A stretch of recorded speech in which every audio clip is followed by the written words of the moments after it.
You've got to ask yourself one question. You want answers? Nobody could answer that question. Think about what you're asking, man. I think about going down, man. Are these really the questions that I was called here to answer? You've got questions, we've got answers. Well, actually, we've got a question that we're going to answer, and maybe it was a question you were thinking about, maybe it wasn't, but maybe someone is thinking about this, and we're going to answer.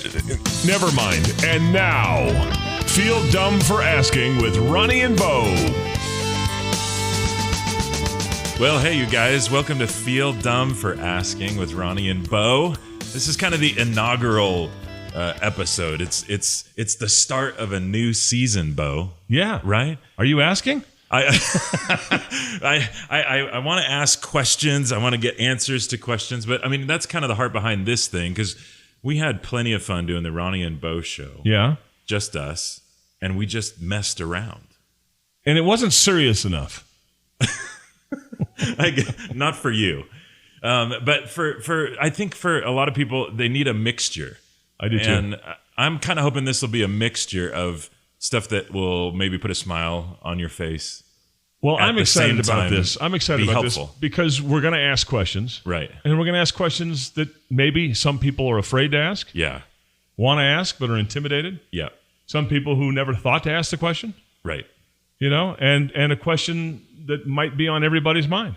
Right. And so this is going to be a good little tool and resource. Yeah, I hope that it can be humorous and entertaining and just some good kind of questions and answers about those questions of life and faith, maybe even, that we feel dumb for asking. That's right. So just to start, am I asking the questions or answering the questions? Do you ask them or answer them? Who does the asking and who does the answering? Here's I'm gonna ask the question and answer it, and then you can just be.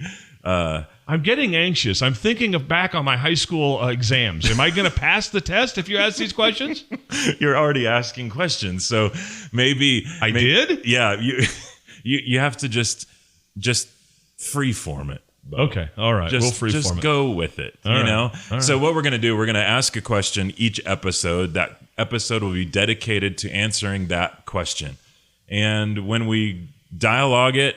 We'll dialogue it. Then we're going to actually answer the question. And then we're going to try to do something with the answer, so that it'll be kind of helpful, but have some fun along the way. So I'm excited to be working with you. I'm excited for the listeners, and I'm excited for this journey. So let's get started. Yeah. So the question for episode number 1 of Feel Dumb for Asking with Ronnie and Bo is, why can life be such a struggle? I don't like that question. Give me another one. I think there's probably a good reason we're starting the whole thing with this question, because I mean we don't have to be like spooky or weird hiding what date it is or anything, but we've just got through 2020. Mm-hmm. We're early into 2021, and hasn't this been like, if you had to describe this last year, I think struggle has to be one that comes to mind.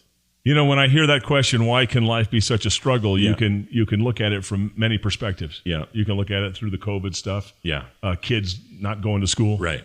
Or something not as simple. This is the bad way to say it. Right. But my brother-in-law passed. Yeah. Yeah. And I'm devastated and I'm heartbroken. Right. He was very young. Yeah. Under 60 years of age. Yeah. That's going to be a struggle for his wife, his high school kids. My wife and my brother and me, my because he's my brother-in-law. Right, and that's kind of like the ripple effect thing, because it's the struggle of that loss, but then now what that's going to lead to for weeks, months, years to come. Mm-hmm. I mean, that just adds to more struggle. So, which, by the way, I'm sorry on that. That's just such a heartbreaking thing, and this has been a year full of struggle and heartbreak. That's difficult. But there's been struggles that have been around forever, right? We've had struggles long before COVID hit, long before quarantine. Personally, I have. I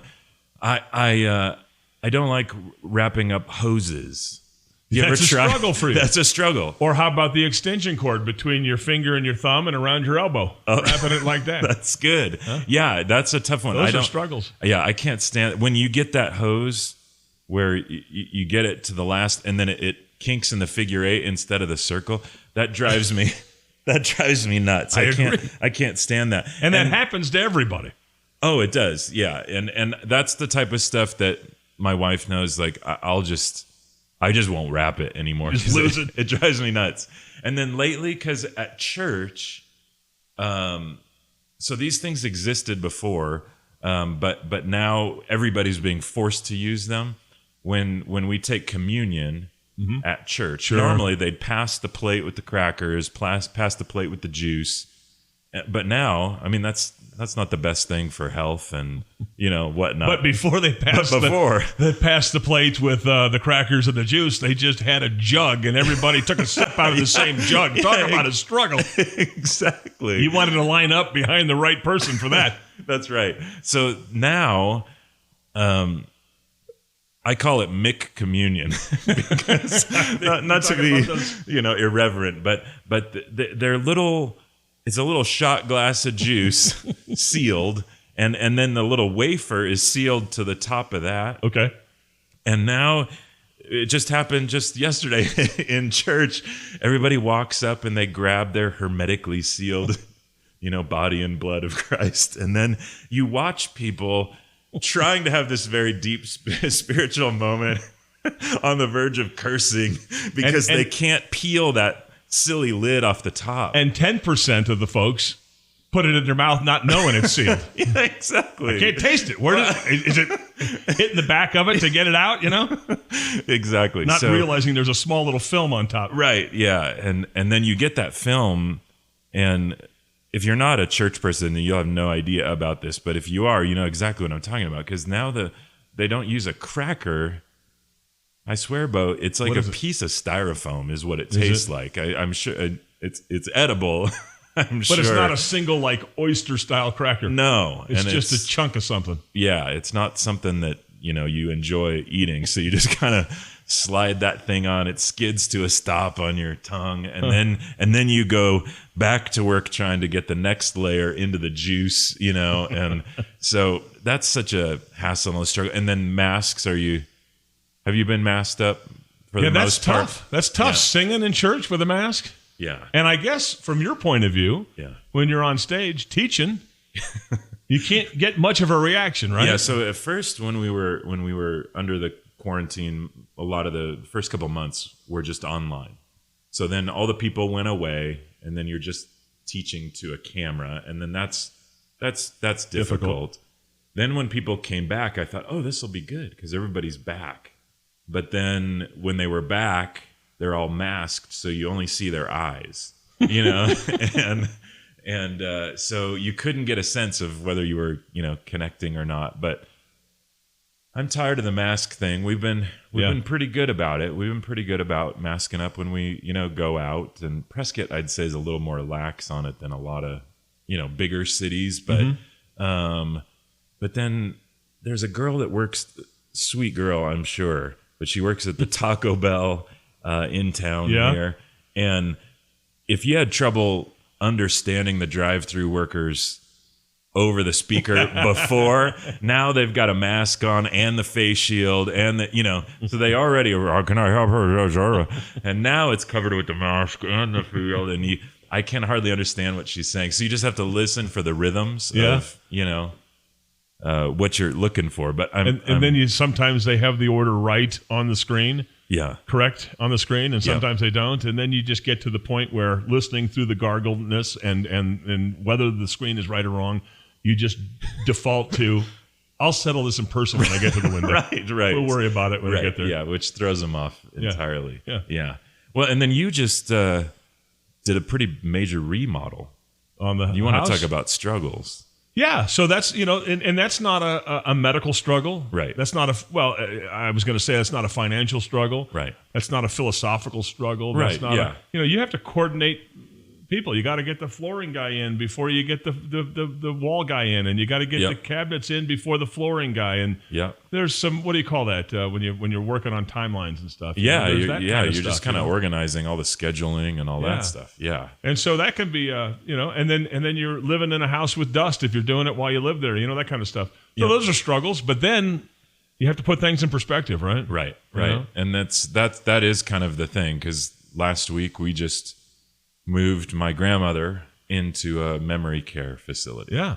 And compared to a house renovation, that's a whole different ballgame. Right. You know, mine's sort of chosen. Yours might not be chosen. Right. A chosen struggle. Or losing your brother-in-law and now Yeah. what the family's going through. Right. Okay, well, that's not apples to apples. I mean, that's or what a lot of folks are going through today. yeah. Occasionally I do this. Yeah. Not every month, but I'm looking at the calendar, and Yeah. if my check doesn't come in on the 29th, I Right. don't pay my house payment on the Yep, 30th of exactly, the 1st. exactly. That's a struggle. That's real. That's very real. And that's huge because I think there's a lot of people out there that's their reality. Much less than if you zoom way out, like outside of the United States, or let's say even worse, like outside of first world countries. And then Right. you think about occasionally what some people deal with on a daily basis where they don't even know where their next meal Right. is going to come Right. from. I think by and large, if we just kind of get serious with it for a little bit, the struggles that we face are, the point we're making is they're all over the board. Right. And some people have struggles that I'll never understand if they live with a lifelong disability, That's right. or they're growing up in some region of Africa or in a jungle somewhere where they don't know where their next meal is going to come from, or if they can let their kid go, down the trail outside without getting kidnapped, or so the struggles are just huge.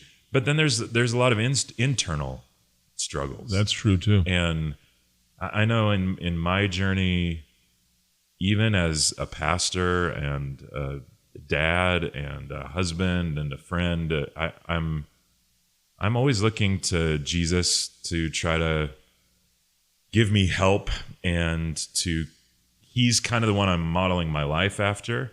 But then I look at him, and his life on earth was a struggle. He even faced challenges, Right.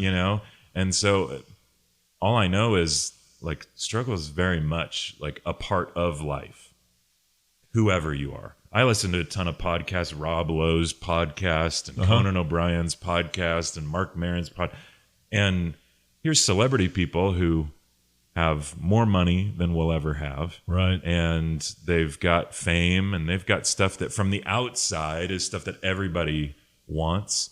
And every single one of those guys or ladies that they have on the show, they all talk about struggles of faith and struggles of self-image and struggles of doubt or anxiety or depression. I mean, it's just it's very like it's non-discriminating. Everybody's going to face it at some point in life. You know that old saying where you sit around the table with your family or your friends, Yeah. and everyone pushes their problem into the center of the table? Yeah. Yep. And then you say, okay, take whatever problem you want, take it back. And everyone takes their own problem back, right? Exactly. But the point of that is everybody's got a struggle. Yeah, that's it. I bet you my 13-year-old and 12-year-old are struggling with something that I don't know about. Yeah, for struggling how to put their homework in. Yeah. Struggling with their grades. Struggling with what their friends are thinking. Yeah, that's huge. And Significant things, insignificant things. Right. And so I think it's a valid question, today's question, why can life be such a struggle? If I can kind of be so bold and humble, though, yet to answer it.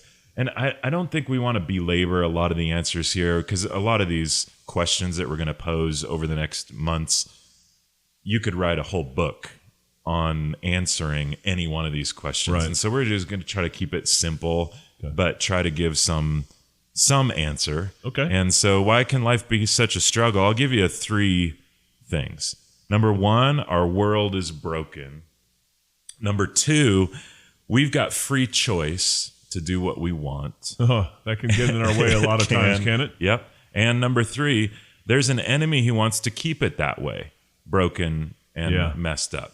And so if nothing else, if you're trying to look for something memorable, yes, why can life be such a struggle? I think a good start is just, our world is broken. We all have the choice to do what we want or not want. And then there is an enemy Now, I'm coming as a man of faith on that. I know people don't agree, don't necessarily believe that. That's okay. We're not here to debate and argue with people. We're just coming from a particular point of view. Mine's more on a biblical end, but we don't have to really make a case for much of this. Sometimes when you propose something as an answer, you got to give a whole bunch of evidence for it. Well, when we're trying to answer the question, why is life such a struggle? And you say, well, our world is broken. I don't need to build a case for that. You just turn on the news for 5 minutes, listen to what we just talked about for the last 5, and there's all the evidence that you need. Right. What we're trying to press into is maybe a little bit more of why. And the world really is broken from the Bible's perspective way back early in the beginning. God created everything. He created it perfect. And thankfully, that's actually a picture of what we can expect later in heaven when we're with him. And we're, again, I don't want to debate stuff and get too in the weeds, but I think that's really exciting. And whether people believe that or not, I think we're all hardwired to hope for, at the very least. I believe it. Yeah, something more than this, And I had a professor in college that had a really great line that's always stuck with me with regard to heaven. And he said, think of it this way. Whatever is good now would have been better in Eden, Garden of Eden, but will be best in heaven. I like that. And I like that because it's actually kind of an interesting, that'll be a whole other topic and conversation and question about what heaven might actually look like. But I think our picture of, we're just, floating around on the clouds and there's fat babies with wings playing harps. And, that's not really a super biblical picture of heaven. The most biblical is probably kind of a restored earth that's not broken and doesn't have any sin. So all the good stuff that we have, like a good conversation. You and I have had some of the hardest times I've ever laughed.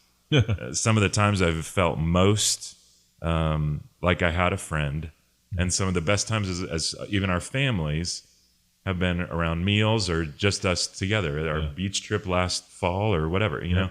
And so for me, those are good moments. So whatever's good now, as good as those laughs were, or a conversation or a moment when we were body surfing, remember that? Last in Carlsbad at sunset. And the sunset took forever. We were in there at 6:30 probably. Oh, yeah. A shoulder high in the water.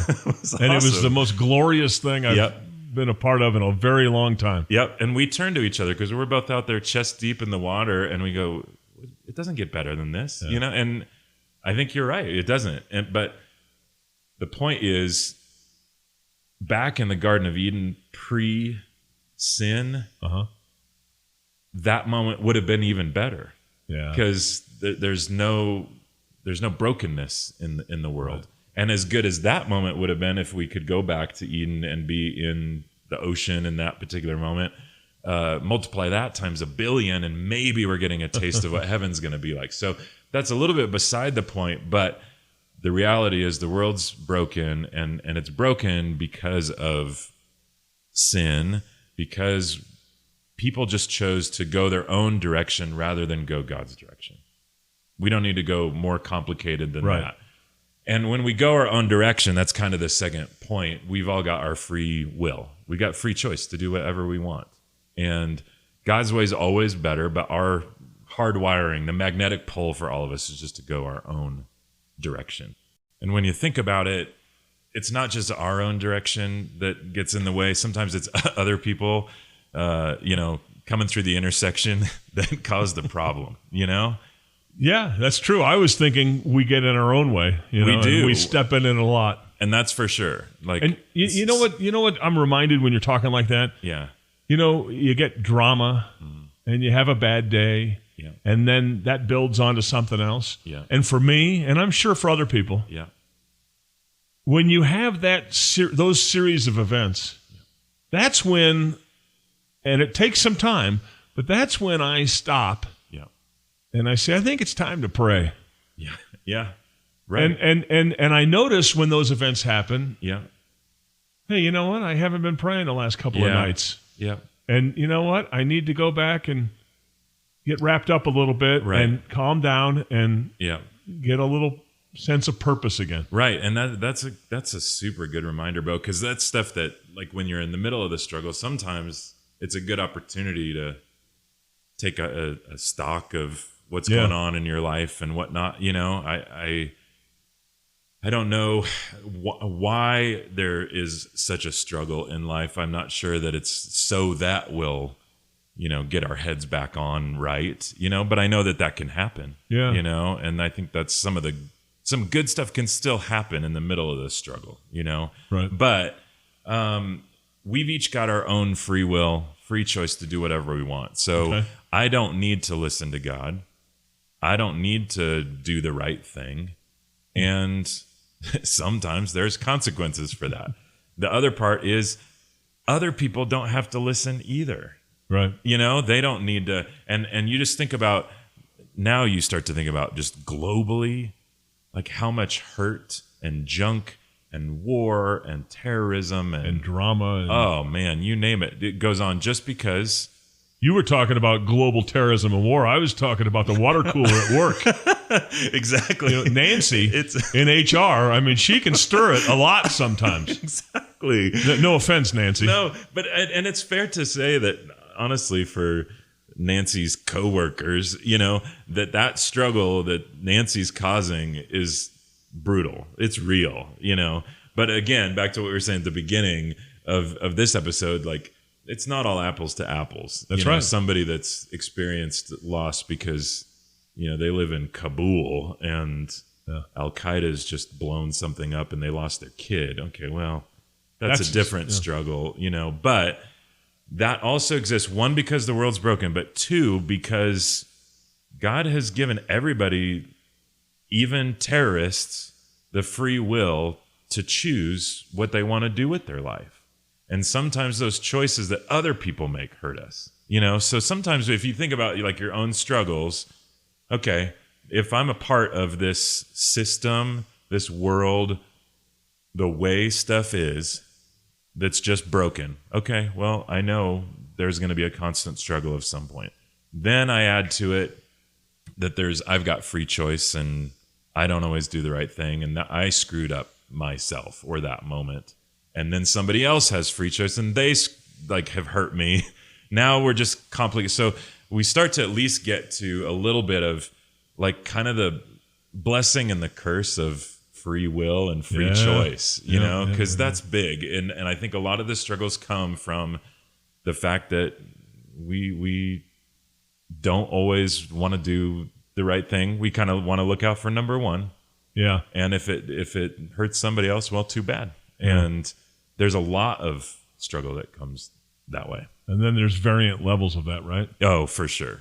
Yeah, tons. Mm-hmm. And so why can life be such a struggle? One is our world's broken, namely because of sin.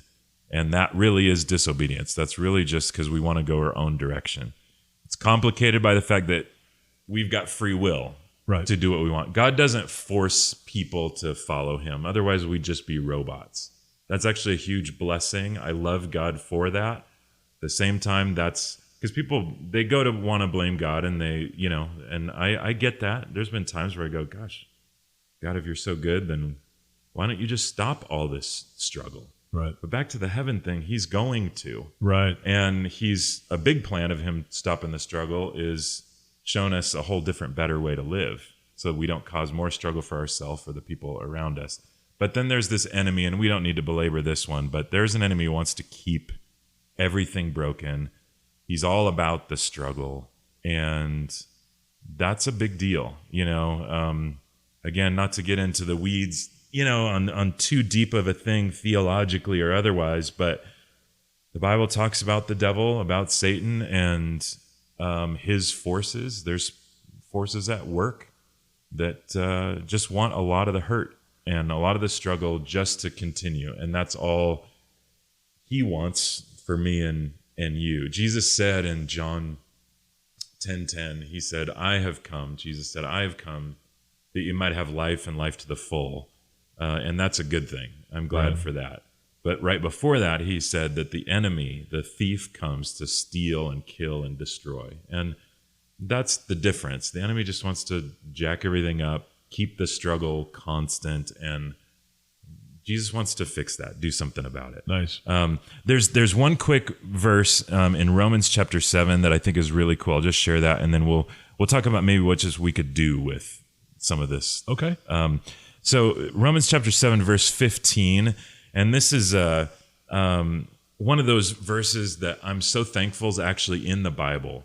Okay, so when I read this, remember, if you're listening, remember that someone that wrote the Bible, I mean, God worked through these people to get them to pen exactly what he wanted to say. But the honesty of this is so huge. So the guy named Paul wrote this, and he wrote actually most of the New Testament. And so a guy that wrote most of the New Testament said in Romans 7:15, I don't really understand myself, for I want to do what is right, but I don't do it. Instead, I do what I hate. Wow.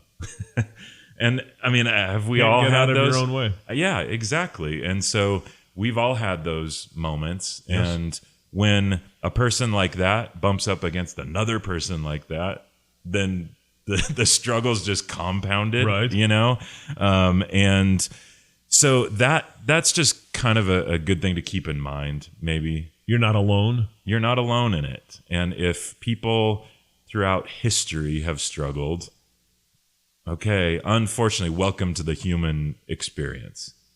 It's part of what it is to be human, is to struggle. Okay. But he wraps up this thought in verse 24 and 5, and he says, oh, what a miserable person I am. You know, he's just kind of taking stock and going, man, if I'm not messing things up, life's messing things up, other people are messing things up. And then he says, who will free me from this life that's dominated by sin and death? Thank God, he says, the answer is in Jesus Christ our Lord. And again, without overcomplicating it, because you could get into a whole bunch more questions just based off what's that mean and what's this really saying and what's that about. Life can be such a struggle because the world's broken, because we've got free choice to keep doing what we want, and so does everybody else. And our tendency is not to go God's direction. It's to go our own way. And there's an enemy that wants to keep going that way. There is someone named Jesus that I happen to believe wholeheartedly in, who has a better way. And his way helps me get out of my own way and helps me be better to people rather than add to the struggle in people's life. And so the answer, my hope, is in him. And hopefully over the next couple of weeks, months, years, if we get to keep answering some questions, then we'll just get to know more about this Jesus. That really comforts me, Ron. Cool. Very comforting. Well, So what are some things that we can do? yeah. So I think why life can be such a struggle, understanding some of the roots of it, I think it does lead to some good application. One is, don't beat yourself up. Yeah, that's good. That's good. You know, because whether you've made a mistake or you've made multiple mistakes, or, you know, you've lost seasons or decades to poor choices, and that's added to the struggle. Beating yourself up also adds to that struggle. It does. Those poor choices. Right. It doesn't. So it starts with poor choices, and then it continues with beating yourself up. And it doesn't help. Yeah. It does. It just makes it worse. Second thing I'd say is, don't blame God. It's hard to. And It's hard to. man, maybe that's it's hard not. to. Maybe No. it's not hard for some people. You know, when somebody dies, I have a why hard do you time. do that? Or when somebody, you know, Yeah. And I know people do that. Yeah. They blame God. Yeah. But I have a hard time doing that. Yeah. Because of all the blessings that you receive daily, monthly, yearly, lifetime full of blessings. Yeah, that's a good perspective to have. It's hard when you're in the pit. It is. Because it begs a whole bunch of other questions. I imagine that we'll even tackle here on Feel Dumb for Asking. But I think that when we remember that it's probably some combination of me other people and the enemy that just wants to mess everything up, that's causing the struggle way more than God himself, that helps. Yeah. You know, I know God can stop it, and he can. He can stop the struggle. He can fix this and that and the other thing. But I think a lot of times he stops the struggle just maybe in our own hearts first, and our perspective, our mindset, you know, and then practically, once he gets our heart and our mind, then I do treat people different, and et cetera, et cetera. And then that has a ripple effect again. That it's not the ripple effect of more and more sin or struggle. It's the ripple effect of like love and if Jesus you at work. And if you can look at it from a perspective of, you know, not blaming instead of, yes, this doesn't feel good and this hurts. Right. But everything else you've blessed me with and my family with, that's big. That perspective is also helpful. It is. It is. Well, and it goes with that. I mean, I think it's important to say, like, blaming God doesn't really help either, you know, because I really believe that the enemy would love us to blame God, because if I blame him, that means he's done something wrong or he's done something bad. And I don't want anything to do with someone that's bad or doing stuff wrong. So then I stiff arm God and I walk away, and then that just makes it worse. And so blaming God is a cop-out. I think I so. believe. It is. Others would disagree with me, but I believe that. It's normal. I have done it. Yes. There's seasons where it's been easier said than done, right? Yeah, right. But looking back, it's definitely not helpful. And the last thing I'd say is, in the midst of this struggle of life, I think one of the things we can do is just to give yourself and give other people grace. I think that's big, because we're all in need of it, you know. And if anything, this last year's shown us is that, like that. And that reminds me, there are times when giving yourself grace or giving someone else grace is very easy. Ugh. And there are times where you don't want to hear that phrase. Yeah. And you can't do it, and you won't do it. Yeah. And that's interesting in itself. Sometimes it's easy to do, and sometimes it's difficult to do, but I think it's important to do. Yeah, that's right. And I think it is, because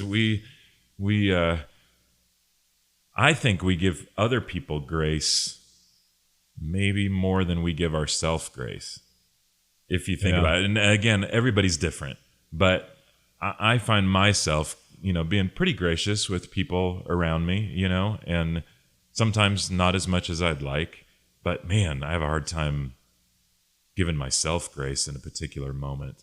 And I think all of that condemnation and all that shame and all of that blaming, all of that just adds to the struggle. It doesn't help. But stuff like grace and forgiveness and mercy and gentleness, all that stuff really helps in the midst of a struggle, to yourself and to other people. So just kind of in summary, why can life be such a struggle? 1, our world is broken. 2, we've got free choice to do what we want. So does everybody else. And then there's an enemy that wants to keep it that way. And then what could we do about all of that? Well, in the midst of the struggle, don't beat yourself up. Don't blame God. Give yourself and give other people tons and tons of grace. You know, Ronnie, I've known you for many years, and you're a very talented pastor, and your teachings are very comforting, and they give me lots of confidence to keep going in life. And I can't put in words more than that. You know, I can't express how wonderful this relationship with you is, and how fortunate and blessed I am to have you and your family in our lives. Well, vice versa. And my family too. Vice versa, Bo. I mean it. And we'll be figuring this thing out too, you know, because we want to have some fun. Sometimes we're going to laugh our whole way through. Sometimes if the nature of the question's a little more serious, then we'll dive in that way. But hopefully we'll do both. We'll bring some helpful tools, but also be able just to kind of laugh. And this is the inaugural first episode. I think that's redundant, right? Inaugural and first episode of Feel Dumb for Asking. And I don't feel as dumb for asking after all of this. So thank you. Good. Well, and I think that's the point. So thanks so much for listening. And remember, you never have to feel dumb for asking.